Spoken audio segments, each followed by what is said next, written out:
Olunaku olwaleero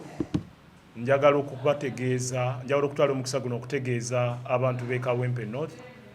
n'abantu ba Makindye West nti ababaka Honorable Ssegirinya ne Honorable Ssewanyana bali mu mikono gyaffe era bali safe. Twategedde amawulire gano ag'okubeera nti balina abafamire okuva we twavudde ekigo, twabadde Kigo kiro ssaawa 6. In fact twabadde tusimbula busimbuzi kuva Kigo ne tutegeera amawulire ago nti ababaka bano bamaze okubavuga ne babateeka mikono gy'abantu baabwe era nga Honorable Ssewanyana yasindikiddwa e Masuuliita ewa jjajjaawe ate Honorable Ssegirinya n'atwalibwa mu b'eŋŋanda be ewa maama we. Amawulire ago bwe gaatugudde matu ne tugezaako okulaba nga tutandika okutresinga era ekiro ekyo tetwasobodde kutresinga wa watuufu we bali not until bubadde bukya nenfuna essimu omu ku booluganda n'antegeeza nti omukulu bamulina era nenkubako n'essimu e Makindye ne baŋŋamba nti Honorable Ssewanyana ali mu mikono mituufu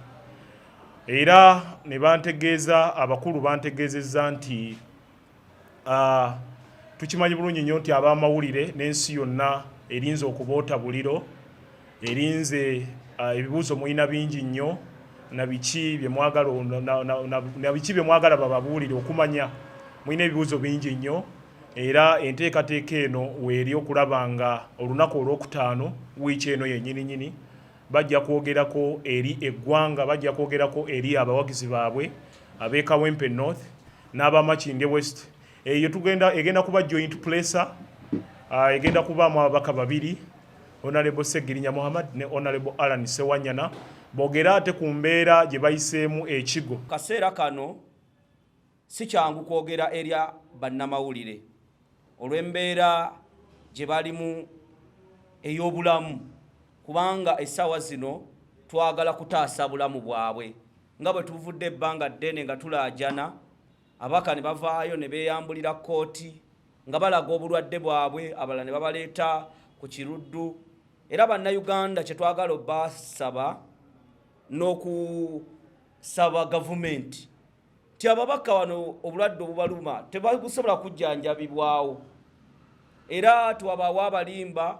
nti tulina eddwaliro mu kaseera kano lye tusuubira nti ligenda kujjanjaba Ssewanyana oba ne Ssegirinya wano mu Uganda kubanga era bagagezezzaako nga bali mu prison ne bigaana.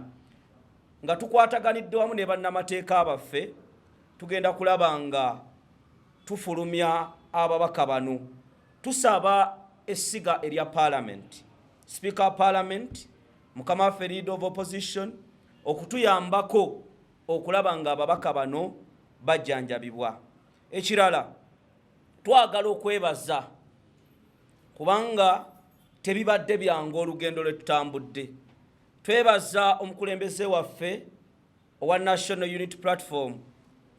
His Excellency Robert Kyagulanyi Ssentamu atubeereddewo ku nsonga eno